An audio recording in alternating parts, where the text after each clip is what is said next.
Greetings, book lovers everywhere, and welcome to E-Train Talks. I'm your host, E-Train. I'm a 13-year-old literacy advocate, podcast host, and a huge book lover. Here on E-Train Talks, I review books and interview amazing storytellers, and today's interview is no different. It's been planned for many months, and I'm so happy the day has finally arrived. I've talked to many middle grade writers and picture book authors too, but today we're combining the two because the amazing writer I'm talking with today has written both. From her sweet Amy Wu picture book series that discusses Chinese culture in a fun, relatable way for young kids, to her works of middle grade like her latest novel, The Magic Paintbrush, which I have right here with me today, and she's written so much more. So who am I speaking with? Well, if you have not figured it out already, I am talking with the one and only amazing writer, Kat Zhang. Kat, thank you so much for taking time out of your day to talk with me. It means so much to me. Of course. Thanks so much for having me. I'm excited to be here. Well, I'm excited that you're here. So we have a lot to talk about, so let's dive in and start the first question. So, Sounds good. your middle grade novel, The Magic Paintbrush, tackles the theme of, the main character, whatever they draw, comes to life. And I discovered that there are indeed other books with this topic. However, the way you beautifully paint pictures in our minds and shape topics in your story with Chinese mythology and folklore, it makes The Magic Paintbrush stand out from other novels and feel entirely different and unique. And that's because it kind of is. So, how did you go about crafting a story with the topic that we've seen before into a magical, mythological, and distinctive tale? That's a great question. So, The Magic Paintbrush is kind of a unique and interesting story and a unique book that has a cool sort of backstory to it. So, you probably know, like the way most books are written, someone out there, a writer, maybe someone who hasn't written anything yet, they come up with an idea, they come up with a story, they write it all on their own, and then they go out and they try to find either an agent or an editor or maybe both to represent that story and hopefully bring it to a publishing house and get it published.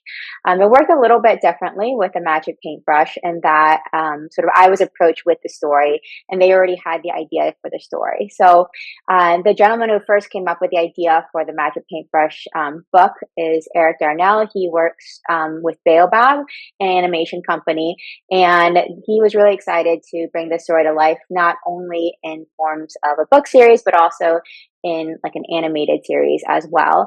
But he wanted someone else sort of like, take the helm for the book part. So he brought the idea over to Penguin Random House and they started their search for an author to sort of tackle this idea and write this book series.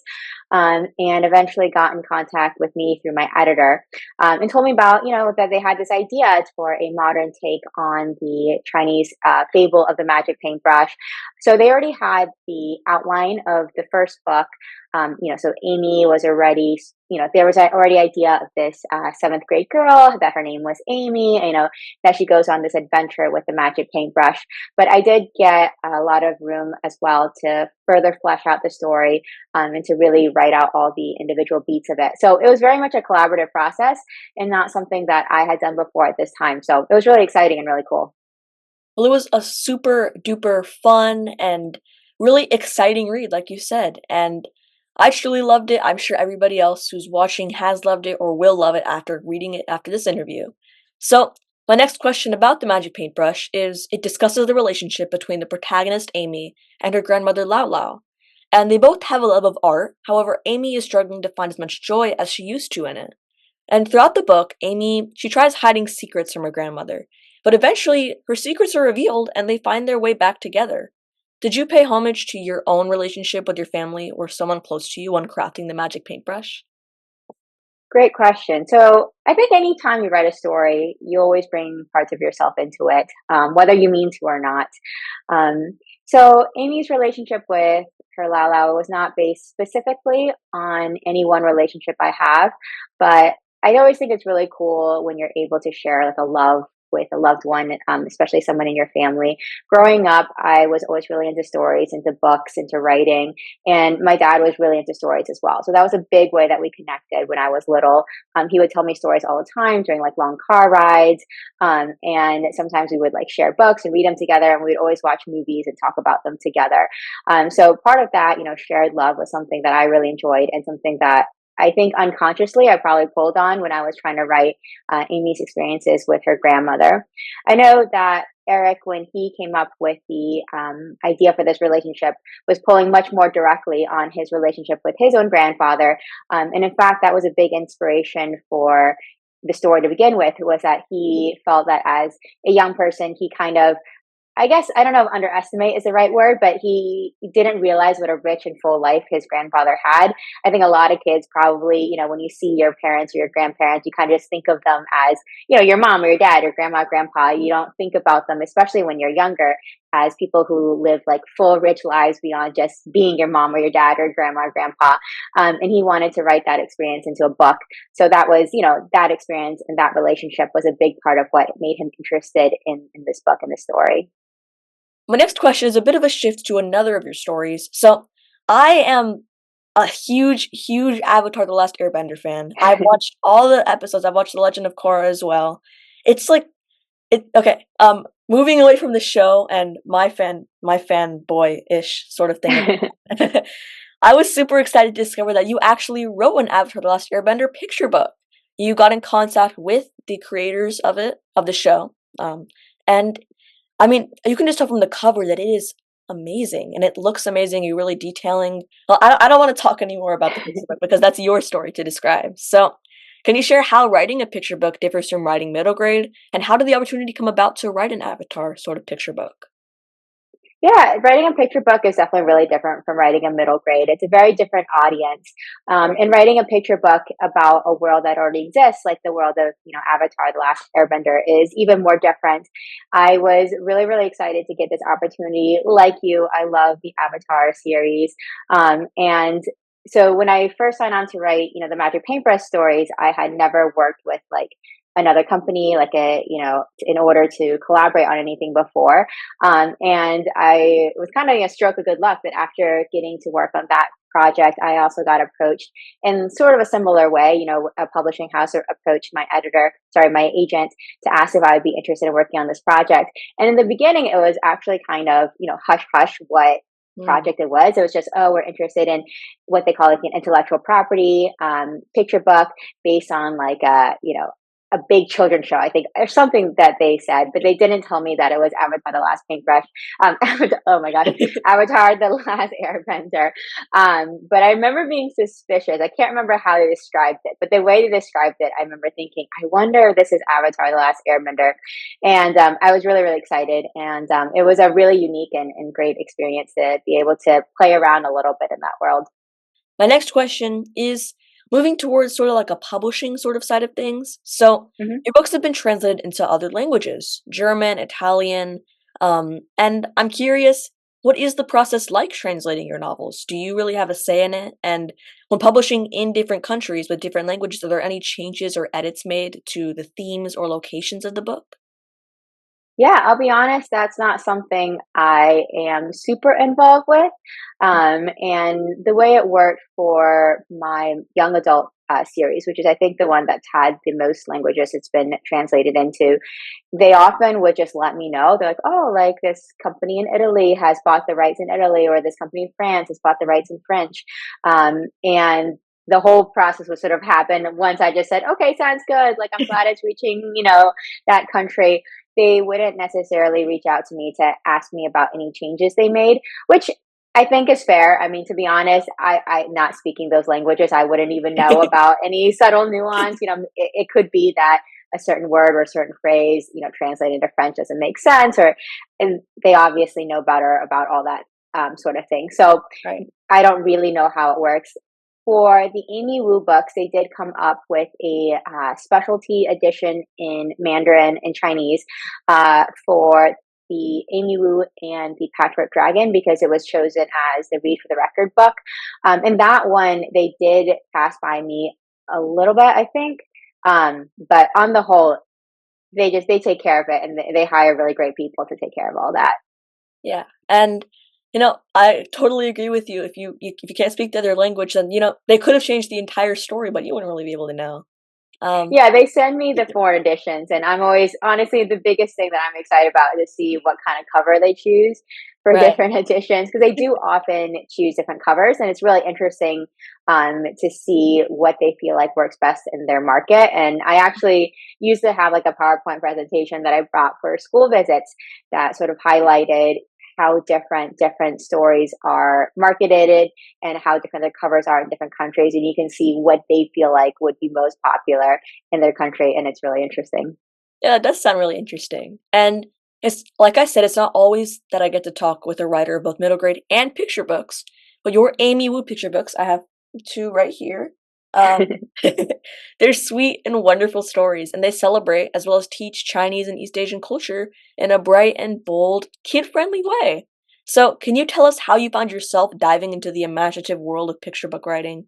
And can you share how your writing process differs from middle grade to picture books?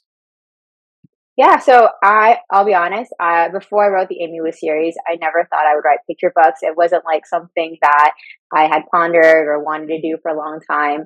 I just one day I thought, you know, what would be a really cute story is if I wrote about a little girl making bao. I had made bao with my parents when I was growing up, and it was something I enjoyed a lot because I was a really crafty kid.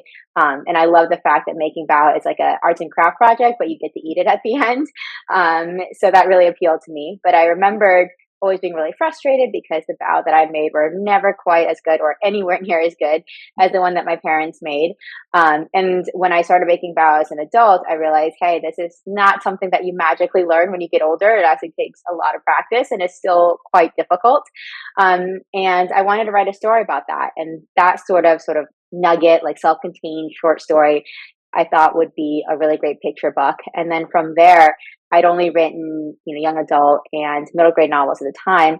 And I just remember going to the bookstore and picking up picture books for the first time in a really long time and just trying to read them and research them and see, you know, is this something that would actually make a good picture book? And I was really lucky in that my editor at the time, who had already bought like the Emperor's Riddle and the Memory of Forgotten Things from me, she was also really interested in this story as a picture book. And after the first book came out and it seemed like people were into it, I was lucky enough to be able to continue to do the Amy Wu series. Diving into Amy Wu in The Perfect Bao. So, you can see in the book, Amy Wu, she attempts to bake the perfect bao, and it takes many, many attempts before she can. I mean, spoiler alert, she does eventually perfect it, and it comes out wonderfully.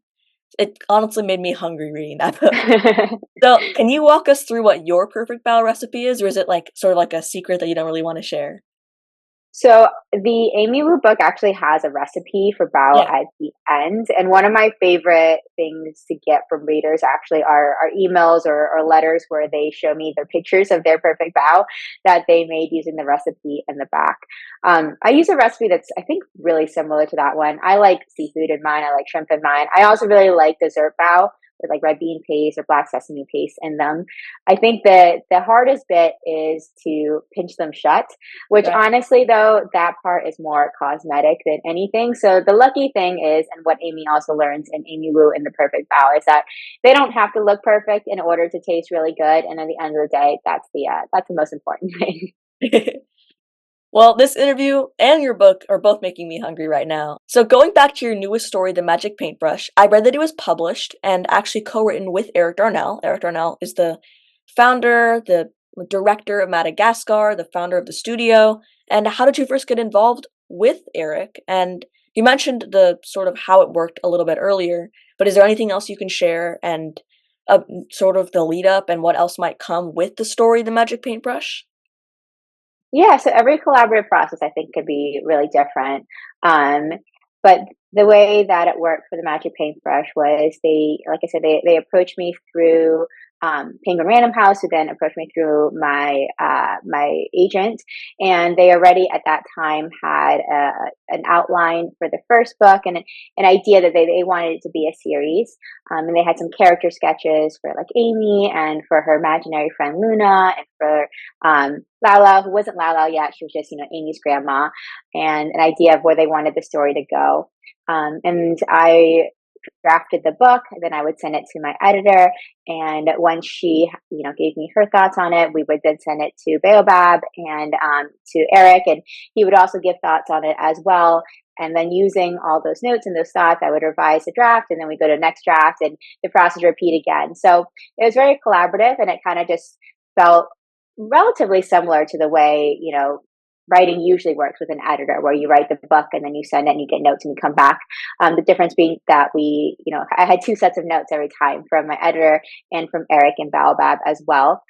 So it felt very collaborative. And it was, I learned a lot. It's always good to get different points of view, and you learn and you grow as an author when other people let what they think, and what they think can be improved about the story. Mhm. As far as, what's next, I definitely have my fingers crossed, and I know that there are definitely still plans to make the series into an animated TV show or a movie. Yeah, I really hope that that does happen and it comes to be true.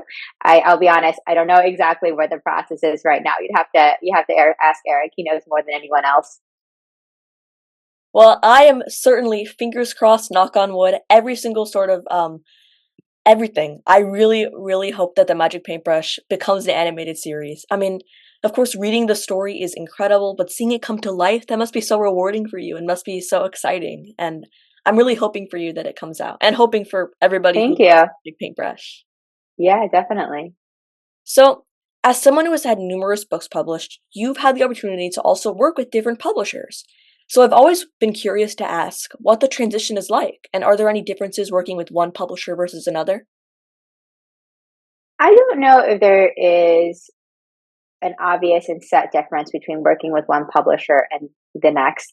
I've had a different editor at each publisher, and anytime you work with someone new, it's always different. Some people give notes, this way. Some people give notes that way. Some people Right. always like to talk on the phone anytime they give you notes. Other people like to write you a letter. Some folks, like to read the whole, like you to send them a finished draft and they read the whole thing, they give you back. Other people like to do it like piece by piece, especially if you're on a tighter deadline. So of course, working with each editor has been different, but I think that's just natural because everybody is different and everybody's going to have a different method. Also, every story is different. So working for the picture book with a middle grade, or working with a, Magic Paintbrush, which is, an IP project where you're collaborating with someone else. Every project has been so different. It's hard for me to say like, oh, was it different because it was HarperCollins versus, Simon and Schuster, or versus Little Brown, or was it just different because, of all the other factors? So I think those things probably have more to do with how different each process was versus just like the company that you were working for. Yeah, that's a great answer. And we're coming up on a question that I know that you were a little bit nervous about. Hopefully, hopefully you can sort of something can come to fruition. Okay. If you could choose one song that best represents the Magic Paintbrush, it could be any song, any genre. What song would Yeah. it be and why? Okay, so this is hard because I don't listen to a lot of different music, which is why I think I'm having trouble. So maybe you can help me out. I mainly listen to musicals and songs from musicals. I'm trying to think if there's any song from a musical that you think would represent the Magic Paintbrush. Do you watch musicals? Are Yeah, you into them? yeah. Can you think of anything? Hmm. See, if I have to struggle through this question, you're going to struggle with me. I'm struggling too. I'm trying I'm to trying think to of a think song of that's like about like creativity. There is it, Can you I, think of any songs where someone's struggling with their creativity and they're feeling self-doubt the way that Amy does through the Magic Paintbrush? um There must be, my right? brain is sort of like turning to, because the main character can create anything. I was thinking like do Uh-huh. anything. Like there's like songs of like I Oh, from do like like that what is sort of that, Zootopia? Is that yeah. what it's from? I That's a think good so. one. Yeah. Let's go with that. Yeah. Whatever the name is, we'll find it. There's one from Hairspray, which is about like her and her art, which is like Good Morning Baltimore. I've been Oh listening yeah. to that one. But she's very confident in that one, which is great. And I think Amy in the beginning of the story is feeling a lot more self-conscious and not very confident in her art. So I don't know if it represents the whole book, but maybe by the end when Amy has felt her confidence, she would feel the way that song is. Yeah, I think there are two songs from Zootopia that could work. Okay, what's the There's other the one? Try Everything song. There's also this one called Stage Okay. Fright. So, like, Stage Fright. I don't know if I remember that one. yeah, I just looked it up. I can't remember it either, but hopefully Okay. it might work. I Um, think it would probably work. yeah, the Magic Paintbrush. There's so many elements to it. I love it so much, and I'm so grateful that you shared this beautiful story with the world. But that sounds like an extra, but it's not, because we have one final question, the question that I ask everybody that I interview. If you could be, or if you could meet, any literary character, and that could be your favorite author, or that could be your favorite character in a story, who would it be and why? So growing up, my favorite book was The Golden Compass, or the British name was The Northern Lights. Mm. Um, and my favorite character out of every character that I read was Lyra Silvertongue, the main character. And I always thought she was really cool and really neat. She was really, really different than I was as a kid. Like, I was a quiet kid. I was like well behaved. I was not like super mischievous or like a troublemaker or like particularly bold the way that she is. But I thought I really admired her. I thought she was amazing. I thought she was so cool. So I think I probably want to meet her and see where she's doing now. Yeah, I love the Golden Compass. That's an amazing answer. All Thank right. you. Thank you so much for taking time out of your day to talk with me, Kat. This has been a super duper fun interview. I've learned so much. I'm sure everybody else has. And we've not just learned about your books. I'm sure everybody has learned that there's so many new book recommendations that should be added to their TBR list, because we have the Magic Paintbrush, we have the Amy Wu picture book series. I'll also, in the description, I'll put some of Kat's YA books, which are just as fantastic. And thank you so much for taking time out of your day to talk with me. Of course. Thank you so much for having me. This is really great. It's a lot of fun. Yeah. So, The Magic Paintbrush is a fantastic book. I highly recommend it to all of you watching or listening, however you're tuning into this interview. And thank you all for watching. Thank you so much, Kat, for being here. And everyone, keep on reading. And by keep on reading, of course, I mean keep reading Kat's books. They're fantastic. They're wonderful. They're spectacular, I guess.